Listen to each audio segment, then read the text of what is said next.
there's a lot broken, I think, with e-com into the US that really disadvantages US. Look, I have an e-commerce store, right? We bring in goods from China.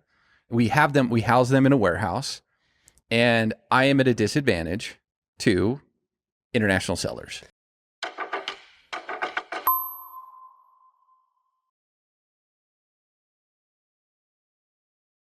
Hey, welcome to another episode of the Decoding Cross-Border Ecommerce podcast. And Aaron, we're back. We're back. There's something new though. Yes. That's a nice chair. Where'd you get that? This Chinese site called Temu. Now, we got this for our HR person who, I don't know, how tall do you think she is? 5'2". 5'2". Okay. This is a big and tall chair. So she is super comfy now in this chair. And I thought we had to bring this on for us to But you really didn't buy it for her. You bought it for you. Yeah. I don't know if she's getting it back. Because it's pretty comfy. But why'd you buy it? Well, we bought it when all of this trade war stuff started. The de minimis went to zero. We're like, oh, let's buy some stuff online from where we thought would be coming from China and see what happens. This chair happened to come out of a U.S. warehouse. So I do think we had some learnings, but but we do have another package still on its way. It's now, as I've tracked it, it is going here. I'll tell you, it is now in Las Vegas. Okay, smelly markers and the smelly markers and the sassy mug. It's got a cat on it with a little sassy saying that's also coming to her. Okay. She's gonna have smelly markers, this chair, and a mug. Okay, so she's pretty excited. But do you think you're going to get hit with? I think I know the answer, but with duty on the import here from China? No. Why? No. So, the de minimis stuff got paused. When did that? That was last Friday. That was last Friday. And it's interesting as I go through this, they had a domestic USPS label get created instantly. And then they're bringing it in from China on some other channel, and then they're just throwing it into the postal stream once. So explain why then, if they're bringing it in another channel, it's probably in a bulk shipment. I mean, it's Temu. There's a ton coming in. So let's say there's a plane just full of Temu goods. Why, if it's kind of like a container, why wouldn't it get duty? Because it seems like the value of all the goods on that are definitely over the de minimis. Yeah, they're all clearing individually. So they're all individual clearances. So you can still bring in everything at one time and clear them individually and be under the de minimis. Yep. And as I track this, I can see, they've got some tracking events, arrived at airport, waiting to flight, and then it finally gets into customs clearance.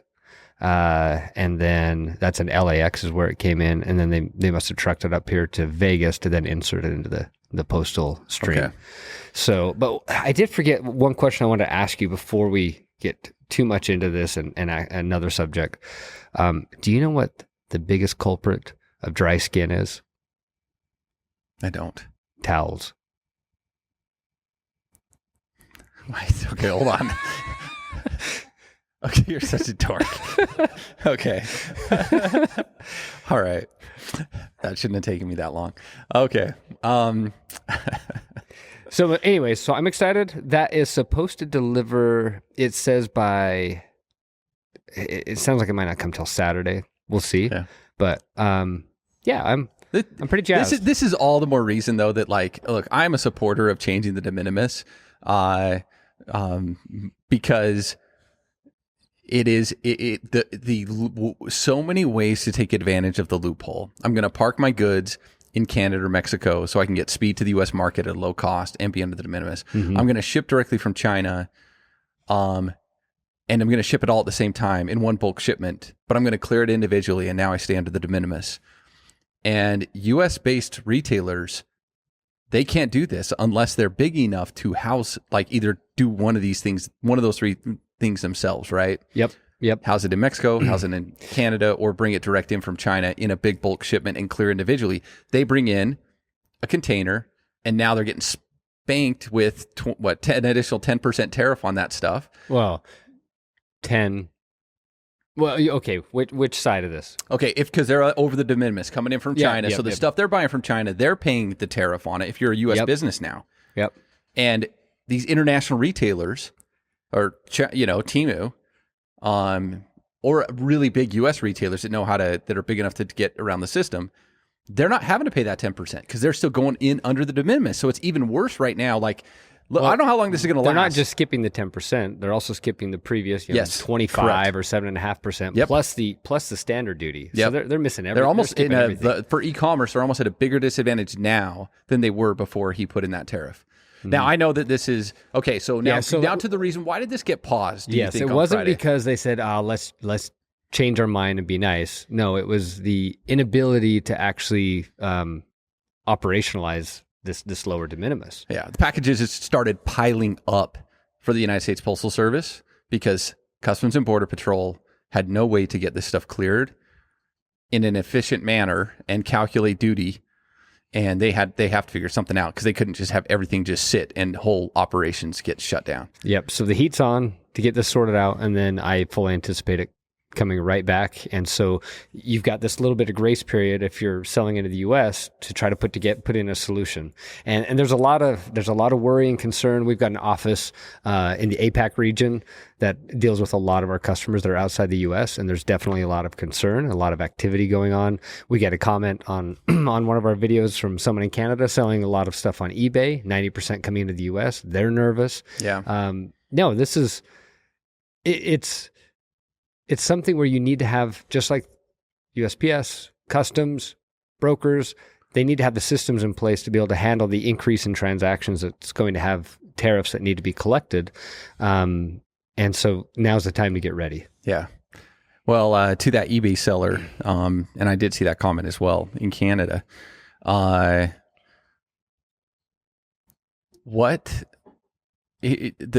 When we want to sell, let's say eBay Canada into Canada, we aren't getting everything in under $800 made in China with no duty.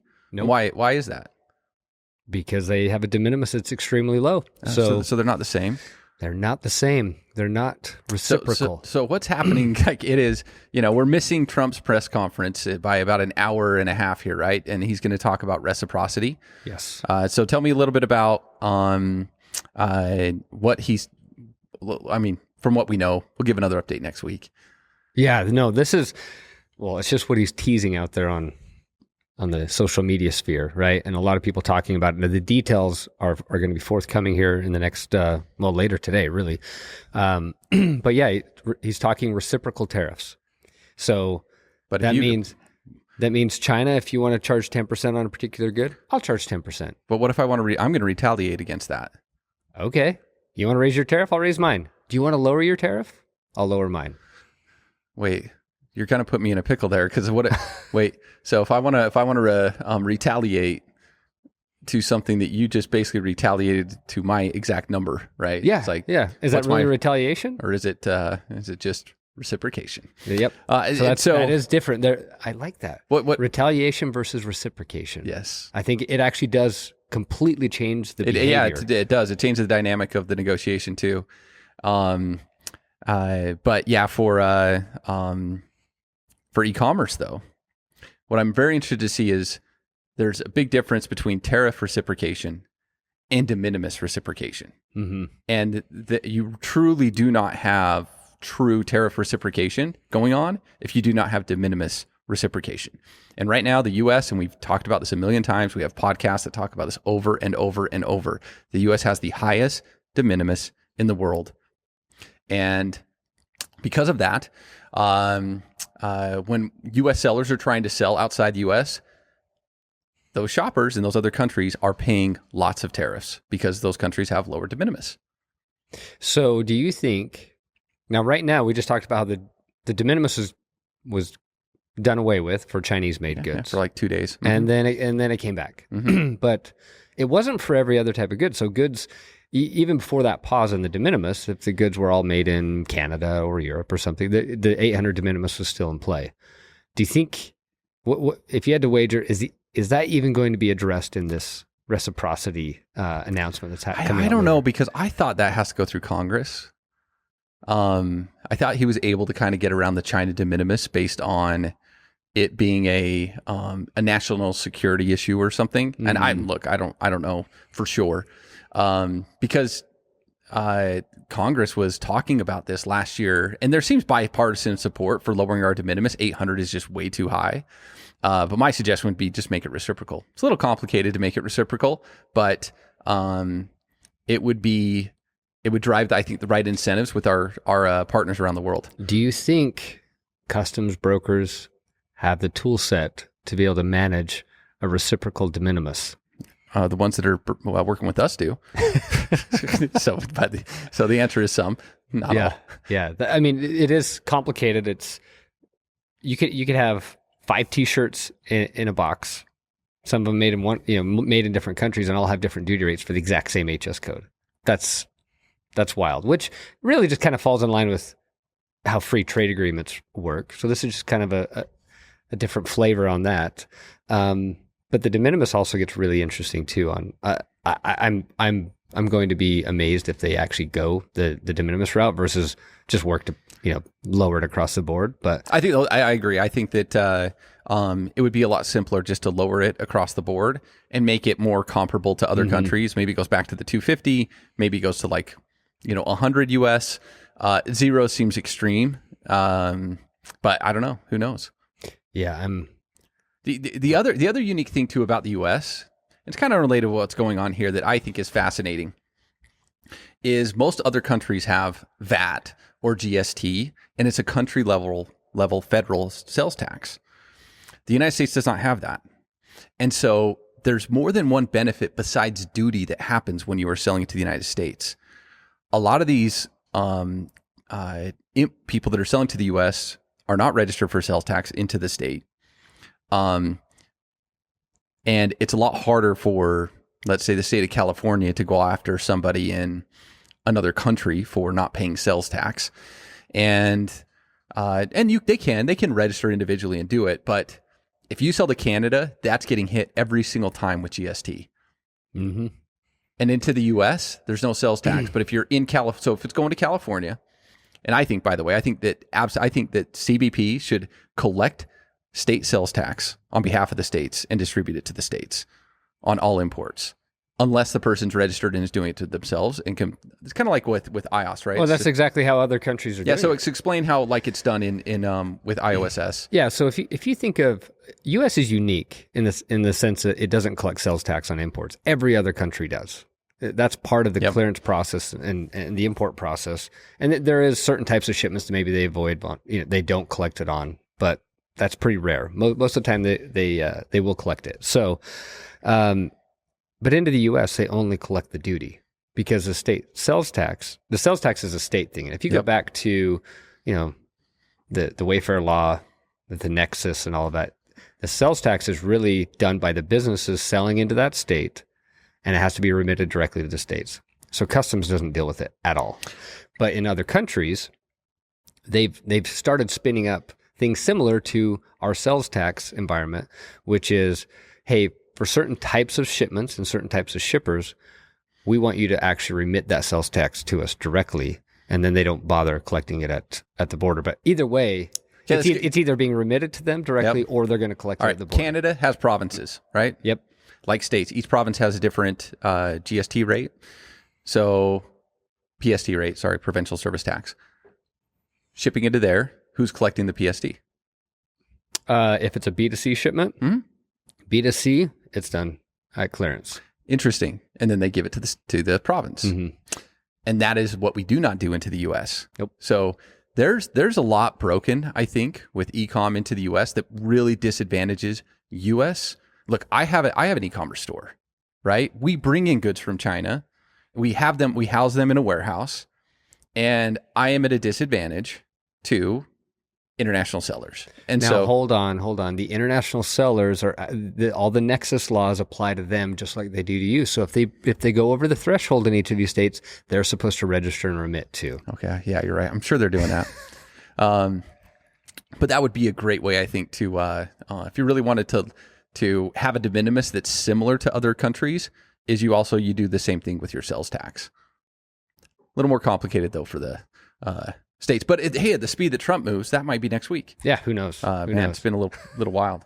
Okay, sorry for that tangent. Any other thoughts or updates on the past whirlwind of a week? The only other update we didn't talk about is the the tariffs on steel and aluminum to help. Oh yes, what's that's going? Not necessarily going to impact Probably doesn't impact especially e-com with the de ton. minimis in place right now. But yeah, that's the steel and aluminum industry. This is really kind of recycling back through some of the things that Trump did in his first term. The interesting thing about this is if you look at the statistics, they opened up some loopholes, some exclusions to this from certain countries, and then those get exploited, and our domestic aluminum and steel production is now going down. So this is they're closing all the loopholes. That'll start on March 12th with the idea that it'll stimulate the domestic steel and aluminum production. Right. I don't think that's a huge impact on e-commerce, but that's the only other real notable headline. The reciprocal tariffs that's coming out later today, that's going to be a big one to watch to see really what that entails, what that means. Okay, I think if it impacts e-com a lot, we might be back on early next week for a podcast. We'll see what happens here later today with the. I'm sure something will happen every day over the next week. So, all right, should be fun. Hey, thanks, Aaron.